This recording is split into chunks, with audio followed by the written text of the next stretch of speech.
The house stood on a hill. It was big and old. Nobody lived there. Windows were boarded up. The yard was overgrown.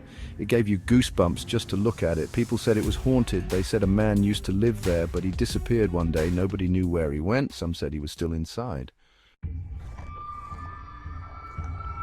Mr. Smith was a quiet man. He lived in the house alone. Nobody saw him much. He didn't have any friends. He never talked to his neighbors. One day Mr. Smith was gone. His car was still there. His belongings were still inside. But Mr. Smith was nowhere to be found. It was like he vanished into thin air.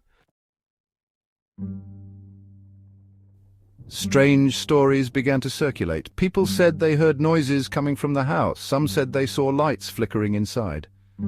Others claimed to see Mr. Smith's ghost staring out of the windows. The rumors spread like wildfire. The house became a local legend. Everyone was too scared to go near it. What had happened to Mr. Smith? Was his ghost really haunting the house? Section 4. The challenge begins. One day a challenge was announced. 4 people were invited to spend the night in the house.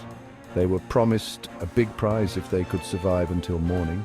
Many thought it was a foolish idea. The 4 participants were brave, or maybe foolish. They were a strong athlete, a curious reporter, a skeptical scientist, and a thrill-seeking YouTuber. They each had their reasons for accepting the challenge. The participants entered the house. It was dark and dusty. Cobwebs hung everywhere. The air was thick and heavy. They explored the rooms, their hearts pounding. Suddenly, the front door slammed shut. They ran to open it. It was locked. They were trapped. They rattled the door handle, but it wouldn't budge. Then they heard a noise. A soft, creepy laugh echoed through the house.